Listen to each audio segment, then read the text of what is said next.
السلام علیکم ورحمۃ اللہ وبرکاتہ۔ ان الحمد للہ نحمده ونستعینه ونستغفره ونعوذ باللہ من شرور انفسنا ومن سیئات اعمالنا، من يهده الله فلا مضل له ومن يضلله فلا هادي له، أشهد أن لا إله إلا الله وحده لا شريك له، وأشهد أن محمدًا عبده ورسوله، أما بعد فإن خير الحديث كتاب الله، وخير الهدي هدي محمد صلى الله عليه وسلم، وشر الأمور محدثاتها وكل محدثة بدعة وكل بدعة ضلالة وكل ضلالة في النار۔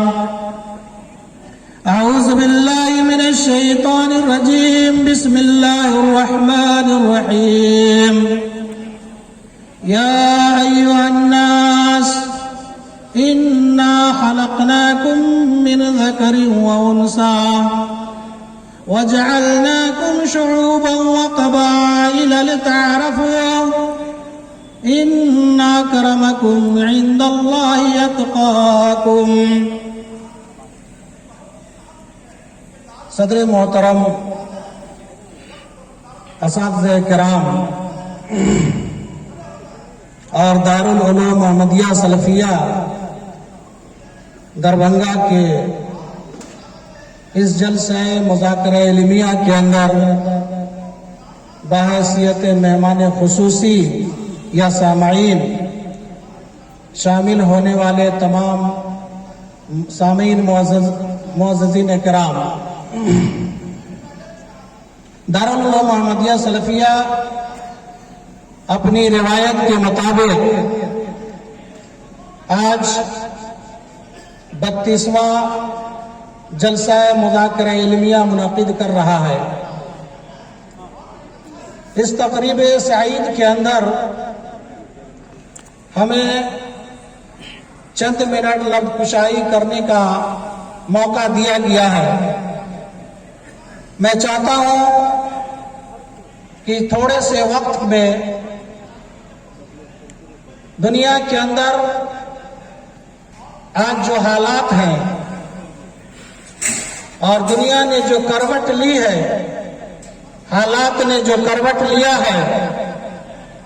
اس تعلق سے چند باتیں آپ کے سامنے رکھوں جو کہ میرے موضوع کا یا میرے اس بیان کا جو موضوع ہوگا وہ زیادہ تر یہ ہو سکتا ہے کہ مسلمانوں کے تنزلی و زوال کے اسباب اور اس کے عوامل۔ معزز سامعین کرام، دین اسلام ایک آفاقی دین ہے، عالمگیر مذہب ہے۔ آج سے 1450 سال پہلے اللہ کے نبی محمد رسول اللہ صلی اللہ علیہ وسلم پر قرآن نازل ہوتا ہے، اور قرآن کا پہلا نزول یا قرآن کی پہلی آیت حضرت جبریل علیہ السلام لے کر نبی کریم صلی اللہ علیہ وسلم کے پاس آتے ہیں، تو اس اعتبار سے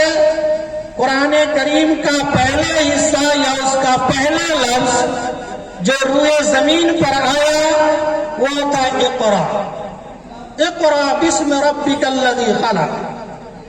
پڑھو اس پروردگار کے نام سے جس نے تمہیں پیدا کیا۔ اقرا کے لفظ سے قرآن کریم کی شروعات ہوتی ہے، اور وہاں سے نبی کریم صلی اللہ علیہ وسلم نے اپنی 23 سالہ دور نبوت کے اندر دین اسلام کو مکمل کیا، اور نبی کریم صلی اللہ علیہ وسلم نے دین اسلام کا عملی نمونہ پیش کیا۔ ایک طرف مسلمانوں کو پڑھنے کی تلقین کی، انہیں سیکھنے کا علم و ہنر سے مزین ہونے کا حکم دیا تو نبی کریم صلی اللہ علیہ وسلم نے مسلمانوں کو سماج کے اندر رہ کر کے اپنی زندگی گزارنے کا ہنر بھی سکھایا۔ نبی کریم صلی اللہ علیہ وسلم نے اپنے ہمسایوں کے ساتھ یعنی پڑوسیوں کے ساتھ ہمدردی کرنے اور اس کے ساتھ برتنے اور سلوک کرنے کا طریقہ سکھایا، تو دوسری طرف مسلمانوں کو وَأَعِدُّوا لَهُم مَّا اسْتَطَعْتُم مِّن قُوَّةٍ کا درس بھی دیا۔ لہذا دین اسلام جو اللہ کے نبی صلی اللہ علیہ وسلم پر جو قرآن نازل ہوا، یقینی طور پر ایک ایسے وقت میں نازل ہوا جو دنیا کے اندر انسانیت سسک اور بلک رہی تھی، وہاں پر انسانیت کے دکھوں کا مداوع کرنے والا کوئی نہیں تھا۔ ایسے پرآشوب دور میں اور پرآشوب گھڑی میں اللہ تعالیٰ نے اس روئے زمین پر نبی کریم صلی اللہ علیہ وسلم کو نبی بنا کر مبعوث کیا، قرآن نازل کیا۔ نبی کریم صلی اللہ علیہ وسلم نے دنیا کے لوگوں کو انسانیت کا پیغام دیا۔ وہ انسانیت کا پیغام وہ قرآن جیسا عالمگیر مذہب اور قرآن جیسی عالمگیر کتاب، آفاقی مذہب، نبی کریم صلی اللہ علیہ وسلم کا ساری دنیا کے اندر اور پوری انسانیت کے اندر سب سے بہترین انسان ہونا مسلمانوں کے لیے کافی تھا کہ جس طرح سے قرون اولیٰ کے اندر اللہ کے نبی صلی اللہ علیہ وسلم کے ہاتھ پر صحابہ کرام نے کلمہ طیبہ پڑھ کر اللہ کے نبی کو دین کو آگے بڑھایا، جس طرح سے ساری دنیا کے اندر اعلی کلمت اللہ کو نافذ کیا۔ صحابہ کرام نے اپنے جان کی بازی لگا کر پوری دنیا کے اندر اسلام کا پرچم لہرایا۔ جس قرآن نے ہمیں اقرا سے شروع کرنے کا حکم دیا، آج وہ کیا اسباب ہے اور کون سی ایسی باتیں ہیں جس کی وجہ سے ہماری تنزلی اس حد تک بڑھ چکی ہے کہ آج ہمیں اگر کوئی مارتا ہے تو ہم سے پوچھنے والا کوئی نہیں ہے کہ تمہیں کیوں مارا جا رہا ہے۔ مسلمانوں کی تنزلی کے اسباب میں سے سب سے بڑا سبب یہ ہے کہ مسلمانوں نے پڑھنا چھوڑ دیا، دنیاوی تعلیم حاصل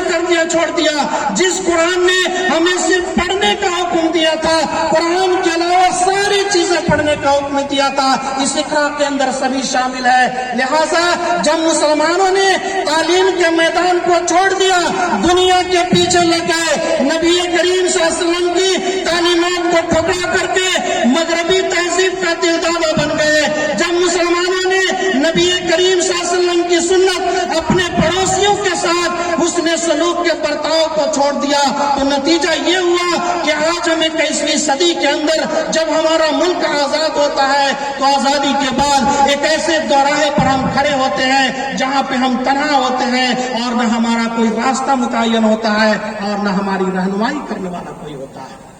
اللہ کے نبی محمد رسول اللہ صلی اللہ علیہ وسلم نے ہمیں ایسی تعلیم دی ہے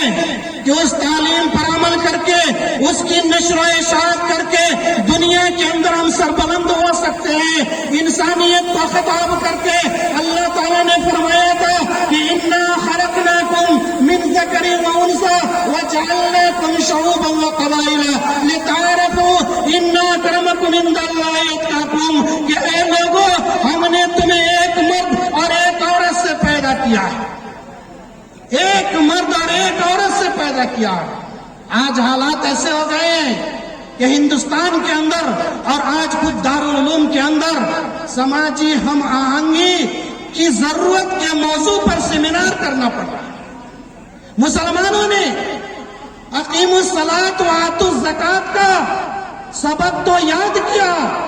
لیکن اللہ کے نبی صلی اللہ علیہ وسلم فرمایا کہ اپنے پڑوسیوں کے ساتھ حسن سلوک کرو، چاہے وہ جس بھی مذہب کا ماننے والا ہو، اپنے پڑوسیوں کو تحائف دو، ان کے دکھ میں شامل ہو۔ آج مسلمانوں نے اپنے ملک کے اندر اپنے ہمسایوں کے ساتھ حسن سلوک سے گریز کیا اور اللہ کے نبی صلی اللہ علیہ وسلم کا دیا ہوا یہ سبق بھلا دیا، جس کا نتیجہ یہ ہے کہ ہم کو اپنے ملک کے اندر اپنا تعارف پیش کرنا پڑتا ہے اور ہم اپنا تعارف پیش کر رہے ہیں۔ ورنہ دین اسلام نے جو ہمیں اس دین کی ترویج و اشاعت اور اس کی تبلیغ کا حکم دیا تھا، آج ہم پورے ملک کے اندر اپنی شناخت کو، اپنے قرآن حدیث کی تعلیمات کو، نبی کریم صلی اللہ علیہ وسلم کی سنت کو ہم اپنے برادران وطن کے سامنے اس کی اچھی اور صحیح تصویر پیش کرنے سے ہم قاصر رہے اور اس سے گریز کیا، جس کا نتیجہ یہ ہے کہ آج سماجی آہنگی کی ضرورت پڑ رہی ہے۔ اور یہی نہیں، اس کے علاوہ اور بھی بہت ساری ایسی باتیں ہیں، چیزیں ہیں جس کو مسلمانوں نے ترک کر دیا۔ تعلیم کا میدان چھوڑا، حسن سلوک کا ماحول چھوڑا، ایک دوسرے کی قدردانی کو چھوڑ دیا۔ اگر کوئی اپنا دین کا ماننے والا نہیں ہے، اس کے ساتھ برادرانہ تعلق اور سلوک کو مسلمانوں نے ناجائز سمجھا۔ نبی کریم صلی اللہ علیہ وسلم کی حدیث جس میں صحابہ کرام جب جنگ بدر کے اندر جاتے ہیں اور جنگ بدر میں جب صحابہ کرام کو فتح نصیب ہوتی ہے، اس کے ساتھ ساتھ 70 کفار و مشرکین نبی کریم صلی اللہ علیہ وسلم کے قیدی بنا کر مدینہ لائے جاتے ہیں۔ آپ نے ان قیدیوں کا سلوک پڑھا؟ نبی کریم صلی اللہ علیہ وسلم نے اپنے صحابہ کرام کے اندر ان قیدیوں کو تسلیم کر دیا، اس لیے کہ اسٹیٹ کے پاس، سرکار کے پاس ان قیدیوں کی کفالت کی طاقت نہیں تھی، لہذا قیدیوں کو صحابہ کرام نے تقسیم کیا۔ صحابہ کرام نے ان قیدیوں کے ساتھ کیا سلوک کیا؟ چھوٹے چھوٹے بچوں کو ہمارے مدرسوں کے اندر ان کے بارے میں پڑھایا جاتا ہے اور کہا جاتا ہے کہ وہ صحابہ کرام اپنے قیدیوں کو کھجور روٹی کھلاتے تھے اور خود کھجور کھا کر سو جاتے تھے، اپنے قیدیوں کو اچھے بستر پر سلاتے تھے اور خود زمین پر سوتے تھے۔ اپنے قیدیوں کے ساتھ ان لوگوں نے ایسا سلوک کیا کہ اپنے اس کے سلوک کی وجہ سے وہ سارے کے سارے قیدی مسلمانوں کے اخلاق کے قائل ہو گئے۔ کیا یہ حدیثیں اور اللہ کے نبی صلی اللہ علیہ وسلم کا دیا ہوا یہ سبق، صحابہ کرام کا یہ سلوک کیا صرف تقریروں میں بیان کرنے کے لیے ہے یا پھر برادرت وطن کے ساتھ اس کو استعمال کرنے کے لیے ہے؟ اس طرح کی بہت سی ایسی چیزیں جس کو مسلمانوں نے صرف اپنے تک محدود کر رکھا، اپنے علاوہ کسی کو نہ بتایا ہے نہ عملی طور پر اس کو دکھایا ہے، جس کا نتیجہ یہ ہے کہ مسلمان ہر میدان میں پیچھے ہوتے چلے گئے۔ تعلیم کے میدان میں تو اتنے پیچھے ہیں کہ دنیا کے اندر کسی ملک میں بھی، کسی علاقے میں بھی مسلمانوں کی تعلیم کی کوئی قیمتی نہیں ہے اور کہیں بھی دوسرے لوگوں سے آگے نہیں ہے۔ لہذا مسلمانوں، ضرورت اس بات کی ہے کہ ہم اقرا کے امین ہیں، ہم اقرا بسم ربک الذی خلق، جو قرآن ہمارا کہتا ہے، ہم سب سے پہلے ہم اس کے جو ہے مخاطب ہیں، ہمیں اس پر عمل کرنا پڑے گا۔ ہر میدان میں ہمیں تعلیم حاصل کرنی پڑے گی، موجودہ دور کے علم و ہنر سے ہمیں فائدہ اٹھانا پڑے گا، ہر میدان میں ہمیں سرخرو ہونا پڑے گا، اور اس کے ساتھ ساتھ نبی کریم صلی اللہ علیہ وسلم کی دی ہوئی تعلیمات کو اپنی زندگی میں نافذ کرنے کے ساتھ ساتھ دوسروں کے ساتھ اس کا برتاؤ بھی ہمیں دکھانا پڑے گا، تب جا کے ہم کامیاب ہو سکتے ہیں، ورنہ زندگی کے اندر ہماری یہی حالت رہے گی۔ اللہ تعالی ہمیں صحیح سوچ بوجھ کی اور اچھی باتوں کو سمجھنے کی، اللہ کے نبی صلی اللہ علیہ وسلم کی سنت پر عمل کرنے کی توفیق عطا فرمائے۔ وصلی اللہ علی نبینا محمد وعلی آلہ وصحبہ اجمعین۔ السلام علیکم ورحمۃ اللہ وبرکاتہ۔